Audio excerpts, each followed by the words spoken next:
आजकल एक बहुत ज़्यादा क्वेश्चन जो आम पूछा जा रहा है वो एक कंपनी के हवाले से है जिसका नाम है NGR। इसके हवाले से लोग काफ़ी पूछ रहे हैं कि क्या इसके अंदर इन्वेस्ट करना दुरुस्त है या नहीं है। तो पहले मैं इसका कुछ तफसील अर्ज़ करता हूँ कि ये कंपनी क्या है और किस तरह काम करती है, और उसके बाद फिर शरई हुक्म के हवाले से गुफ्तगू होगी। तो जो हमारी मालूमात के मुताबिक जो हमें मुख्तलिफ़ ज़राए से मालूमात मिली हैं, NGR कंपनी जो है ये दावा करती है कि हम सोलर सिस्टम का काम करते हैं और इसकी एक एप्लीकेशन है। उस एप्लीकेशन के थ्रू आप रजिस्ट्रेशन करवाते हैं और रजिस्ट्रेशन करवाने के बाद इनके मुख्तलिफ़ पैकेज फिर बने हुए हैं, 4000 वाला, फिर 8000 वाला, फिर 12000 वाला।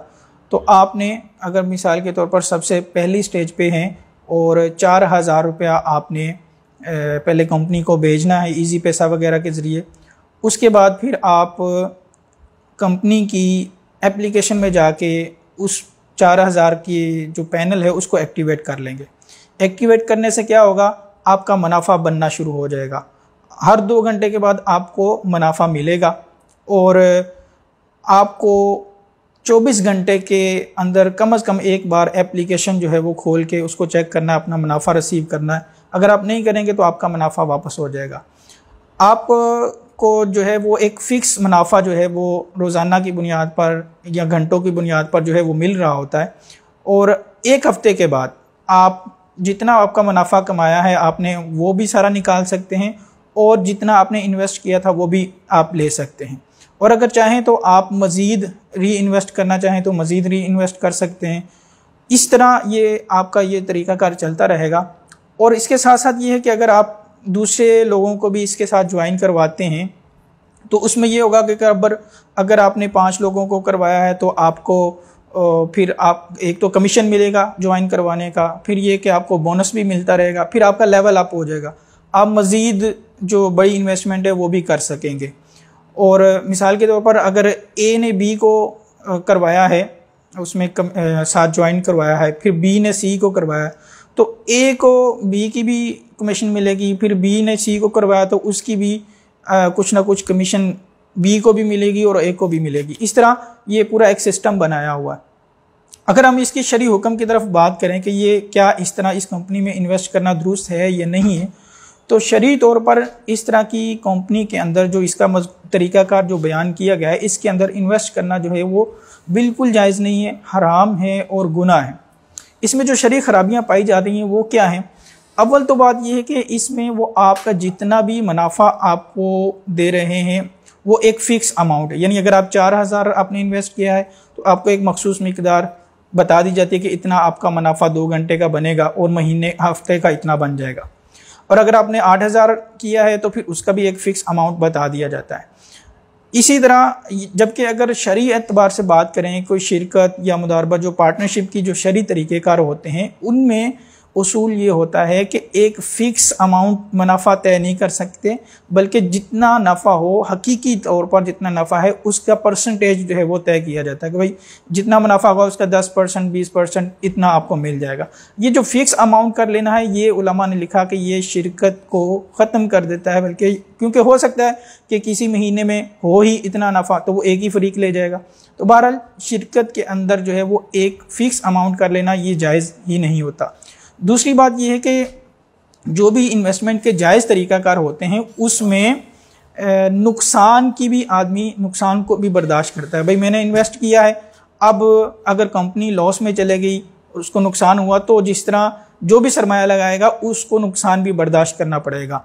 लेकिन इसमें क्या है, इसमें यह तय है कि भाई आपको 1 हफ़्ते के बाद आपके पैसे जितने इन्वेस्ट किए वो भी मिल जाएंगे और साथ मुनाफा भी मिलेगा। यानी मुनाफा भी फिक्स है, मिलना ही मिलना है।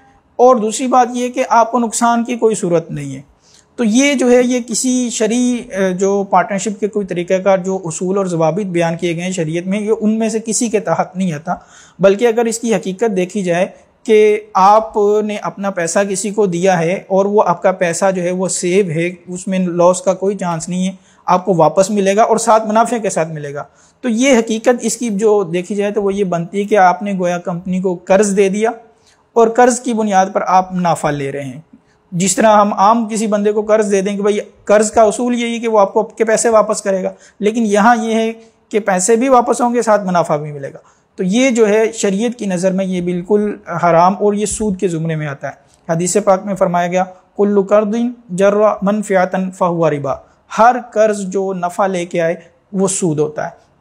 इसके अलावा अगर हम कमीशन का तरीक़ाकार देखें तो वो भी जो कमीशन के शरीयत ने उसूल बयान किए हैं कि जिस बंदे से जो जायज़ एक मुआहदा हो, उसमें अगर आप किसी दूसरे फ़रीक को शामिल करते हैं, उस पर मेहनत करते हैं, कोशिश करते हैं उसको दूसरे से मुआहदा करवाने की, तो उस मेहनत के मुआवजे में आप उजरत मिसल ले सकते हैं। यानी ऐसी इस काम की उस उर्फ़ में कितनी तनख्वाह या मुलाजमत राइज है वो आप ले सकते हैं। लेकिन यहाँ पर एक तो ये कि मेहनत की हो या ना की हो ये भी कोई कॉन्सेप्ट नहीं है, बस आपने शामिल करवा दिया तो आपको मिल जाएगी।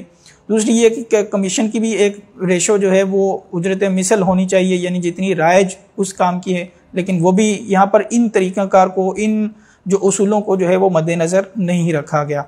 एक सबसे बड़ी खराबी जो आम बंदा भी समझ सकता है कि भाई इसके अंदर जो तय किया गया कि हर दिन के अंदर 24 घंटे के अंदर आपने एक बार एप्लीकेशन खोल के मुनाफा लेना है, भाई ये कौन सा तरीका है शरीयत का, या कौन सा ये इन्वेस्टमेंट का तरीका कि अगर आपका मुनाफा बन रहा है लेकिन आपने सिर्फ मोबाइल खोल के चेक नहीं किया तो आपका मुनाफा ख़त्म। ये कोई शरीयत का उसूल नहीं। अगर वाक़तन आप हकीकी शिरकत होती, हकीकी कारोबार होता, तो जो मुनाफा बन रहा है तो वो तो मिलेगा ही मिलेगा, चेक करना तो ज़रूरी नहीं होता। इसके अलावा भी अगर हम इसको देखें तो एक ये कंपनी जो है वो कोई मोतमद कंपनी नहीं लगती, ना इसकी वेबसाइट है, ना इसका कोई मुसद्दका एड्रेस है। बताया जाता है कि ये फ़लाँ जगह पे है, फ़लाँ जगह पे, लेकिन कोई तस्दीक नहीं है। फिर कौन सा सोलर पैनल है कि जो आपके सिर्फ 4000 पैसा इन्वेस्ट करने से फौरी तौर पर वो आपके लिए रिज़र्व उन्होंने रखा हुआ है और वो आपको एक्टिवेट करते ही वो एक्टिवेट कर देंगे वो, और कौन सा बंदा है जो आगे से वो ले रहा है बिजली और आपको मुनाफा देता जा रहा है। तो बिल्कुल ऐसी बातें हैं जो बिल्कुल गैर माकूल किस्म की बातें हैं और तरीक़ाकार भी जो है शरीयत के ख़िलाफ़ है।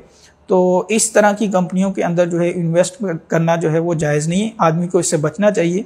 यहाँ एक ज़िम्मेदारी तो जो हमारे गवर्नमेंट के इदारे हैं उनकी भी बनती है कि इस तरह की जो भी कंपनियाँ आएँ जो गैर शरई तरीक़ाकार में मुलव्विस हैं और बाज़ औक़ात लोगों का पैसा धोखा फ्रॉड से खा जाते हैं, तो उनको रोक दें और उसकी तंबीह या उसका कोई भी आवामी इश्तिहार जो है वो अब लोगों में अवेयरनेस के लिए जो है वो आम करें। दूसरी जो ज़िम्मेदारी हमारी बनती है कि अगर कोई भी इस तरह की कंपनी आती है मार्केट में तो आप सबसे पहले अपने उलमा से रुजू करें कि क्या वाकई इनका तरीक़ाकार दुरुस्त भी है या नहीं है। अगर उलमा की तरफ से आपको इजाज़त मिले तो फिर आप उसमें इन्वेस्ट करें, वरना आप उसमें इन्वेस्ट ना करें।